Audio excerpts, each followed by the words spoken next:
morning, Pastor Steve here.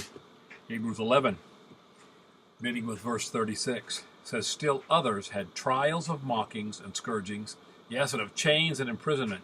They were stoned, they were sawn in two, were tempted, were slain with the sword. They wandered about in sheepskins and goat skins, being destitute, afflicted, and tormented."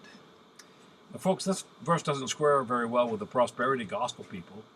It doesn't add credence to the ones who say, "Come to Jesus and your life will be a highway of blessing." There's a great deal of blessing in following Jesus. Don't misquote me. It will be a highway of blessing in one sense. He will bless you as you endure hardship for Christ. These brothers and sisters here are held up as examples of great faith. I guess they forgot to send in their donation to the dude on TV, so they didn't get as blessed as they should have got. Also, when someone gets sick and God doesn't choose to heal, they are often ridiculed as if they have no faith. Look at what these people's faith got them. Somehow the picture of enduring faith like this gets omitted from some teaching. Now, do not think that God doesn't bless us. Don't think he doesn't heal what brings him glory. Don't think he can't supply your needs, but do not think that he can only get glory from your supposed successful life either. There have been great men and women of faith who suffered a great deal in our world.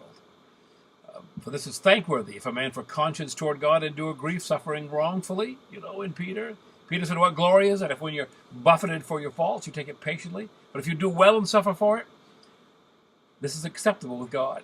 For even hereunto were you called, because Christ also suffered for us, leaving us an example that you should follow his steps, who did no sin, neither was guile found in his mouth, who when he was reviled not again. When he suffered, he threatened not, but committed himself to the one who judges righteously."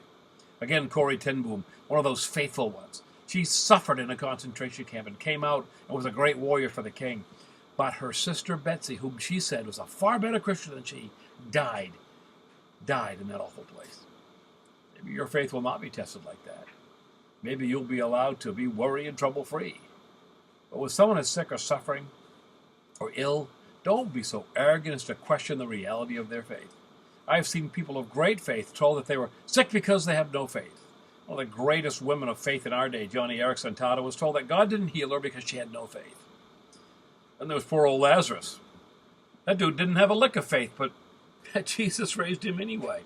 Now you ponder that, Pastor Steve.